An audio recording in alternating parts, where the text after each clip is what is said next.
As we're now approaching the start of Year 2 of Honkai Star Rails release, so much has changed from when the game was first launched to the state that we're in now. The meta is always constantly shifting, and what we'd consider the best of the best is now starting to become more and more normalized. Playstyles are ever changing and evolving, and with time, we'll only continue to evolve and head to a new area to learn and improve. Things were meant to be easy and have a learning curve at hand. Progressively through time and time again, the game has steadily began to evolve with each patch. But together in this video, let's see just the things that Star Rail has been doing to raise the stakes, increase the difficulty that they want us as players to experience and learn now.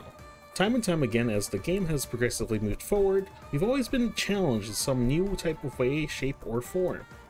And with the release of 2.0 and getting the glimpse of the new enemies that they've released, you start to realize that the entire gimmick that they're trying to prepare us for, or have us focus on, begins to show a lot more clearly. All of the enemies that have released are not things that we're not already familiar with, but they're incorporating more ways to make other units also viable. Let's take a look into some of the 2.0 enemies. One of my favorites was the Dream Jolt troops beyond Overcooked. You know, that little Chef Dinosaur guy? He's kind of a fun fight. I also like the little noises he makes. I love when he goes into, and then he starts to go, and then at the end he's just like, the great gimmick behind this Chef Dinosaur is he has two states. The initial state, in which he's able to take up to 6 hits to then enter the Ignite Stove state, which is essentially a buff state where you'll have to wait until the next turn to attack him again 6 times. Otherwise, he'll use his powered up move, Flaming Stir Fry, dealing AoE damage to the entire team. Now, in order to get those 6 stacks, you get those by attacking him 6 times, or if you have dots on him, each single iteration of a dot is considered to be 1 attack. Meaning that if it's best to stack as many dots on him as possible, is you can try and burst him down before he uses his AoE attack. The added benefit is when he does have those 6 stacks, he takes 30% of his max HP as damage, and 5% damage dealt to enemies adjacent to him. This seems oddly convenient, right? With a weakness to fire, lightning, and wind, 3 elements which are all very apparent in the damage over time roll, while also opening up avenues to some other neat situations. You know who else released recently that also seems to benefit from this? That would be Black Swan. Black Swan's the Nihilde unit that helps complete our damage over time team, also being the debut Panaconi released unit. It's almost as if it was like really well timed for them to release this unit, also revealing a new enemy that benefits from the damage over time playstyle. Chef Boy or Dino is also usually paired up with another enemy, the Dream Jolt Troop Bubblehound, which has quite an interesting gimmick attached to him. The damage they deal is increased by the dots that are present.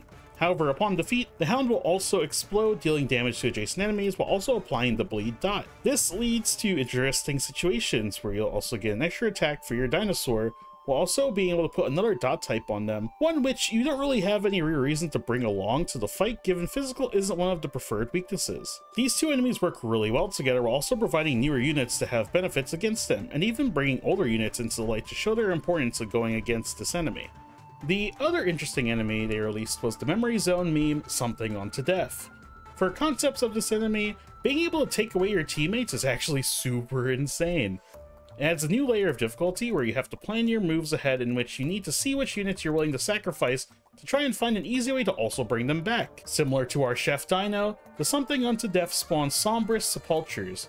When taking away your teammates, you'll then be able to attack these sepulchres and have to attack them 5 times to free them from the cage. This further enhances that dot was one of the preferred matchups for this boss, where dots are each considered to be an individual attack, allowing for you to accumulate your hits faster to break your teammates out faster as well. Additionally, there are other ways to try and break free from this as well. By breaking the toughness bar, you'll additionally also have more hits counted instead of it being 1. It's really telling that they want you to think more about each of your encounters, as well as to understand, maybe I should take the time, or else I may have to restart. Trial and error isn't always bad.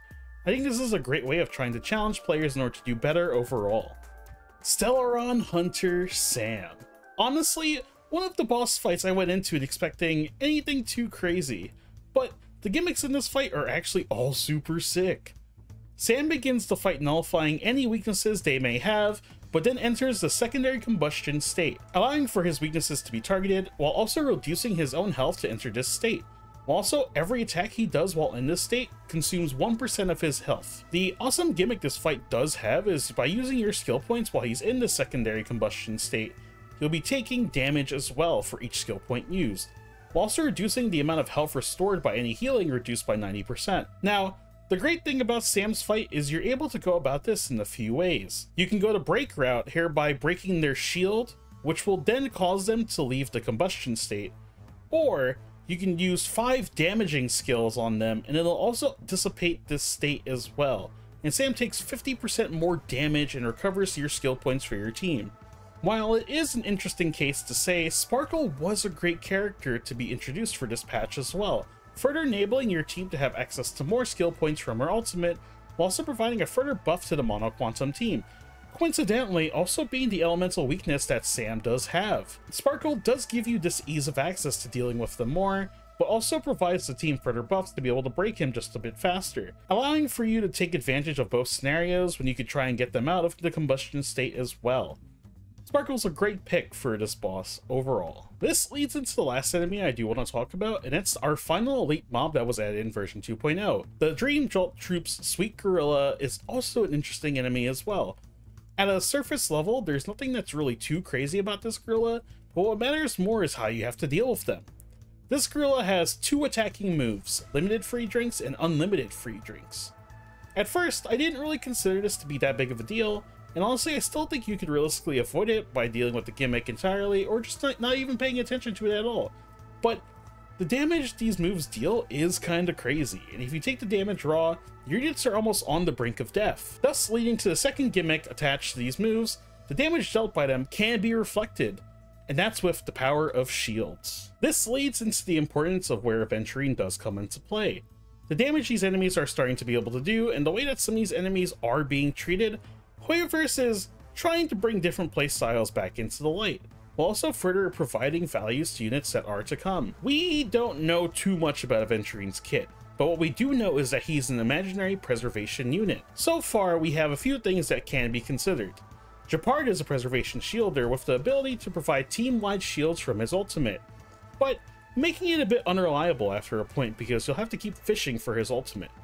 March 7 provides shields as well from her skill, but it's just for single target, making it a bit unreliable as well. Even the Preservation Trailblazer provides a small shield when they use their skill, but it's not really enough to keep a team alive.